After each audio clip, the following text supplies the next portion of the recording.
Let's get into it now. A spoiler-free movie review of Bad Boys Ride or Die. The question I want to answer about this review, because I got it in a DM. Are audiences ready to forgive Will Smith after the Oscar slap? It's been so long now.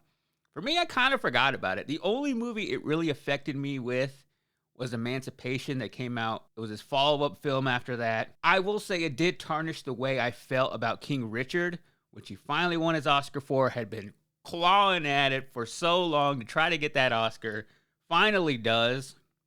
And then the whole slap situation goes down with Chris Rock. And we all started to feel differently about him. That's because he has this image online that is so positive and he seems so cool. And I feel like after that, for me, it took me a little bit to want to see him in something again. And it wasn't until I got this DM, and I'll actually read the DM, from Falcons Gaming, who said, honestly not sure I can ever see another Will Smith movie after the slap, and I used to really like him. Real DM that we got there. And I replied because I didn't really think about that going into this movie, and Will Smith has kind of been in a slump, but for me, I just enjoy the Bad Boys movies, not even so much for his performance. I went into seeing this one even forgetting about the slap because I love Martin Lawrence. Martin Lawrence in any kind of buddy cop or action movie is gold. One of my favorite movies from the 90s, Blue Streak, which he is just hysterical in. So going into this, that I think, I got to get over the slap thing. I didn't really think a whole lot about it, but I think by seeing the box office numbers, by seeing who is actually going to watch the Bad Boys movies, I think audiences are starting to forgive him. It is now the 6th highest grossing movie of the year. So I think we are ready to forgive him. So what happens in Bad Boys Ride or Die?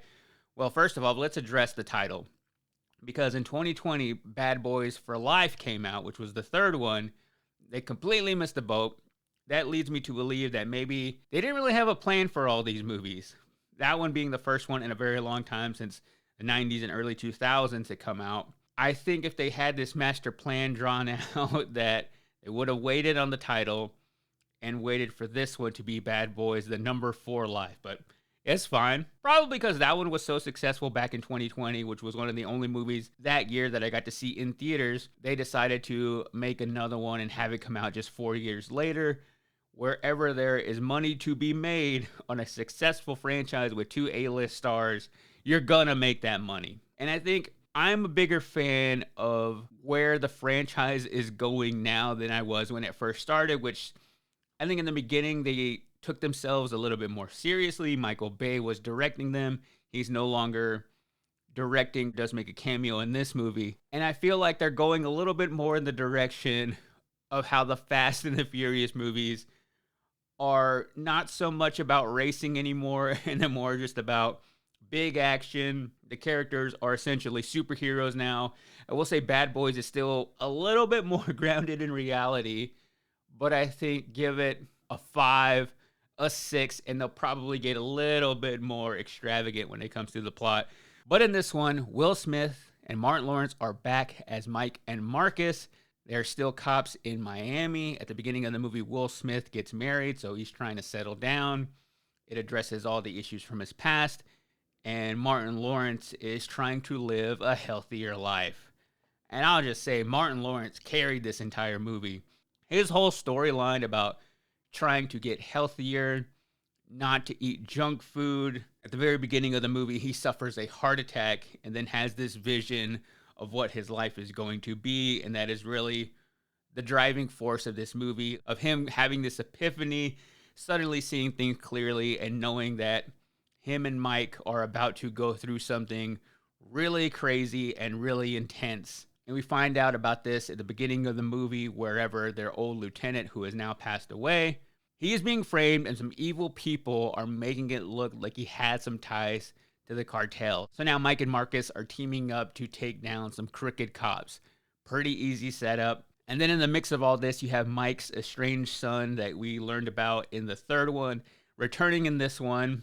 And he is supposed to be kind of a piece in the puzzle to help them clear the name of their late lieutenant. You go through all these ups and downs of them trying to clear his name and then having to clear their own name because nobody believes them.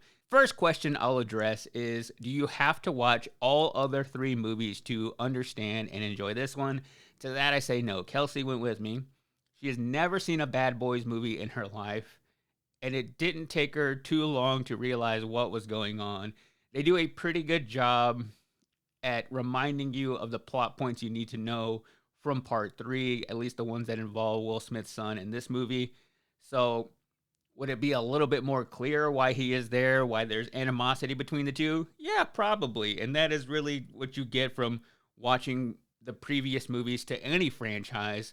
But I don't think it's necessary. You could go into this movie, still understand it, still enjoy it. But if you have seen part 1, 2, and 3, I feel like it'll be a little bit more gratifying. There will be some obvious callbacks to those movies. So in any case, it does help to watch them all, but I don't think it's necessary here. But if you are a fan of part 1, 2, and 3, this one's good. You're going to enjoy it because it is everybody doing what they do best.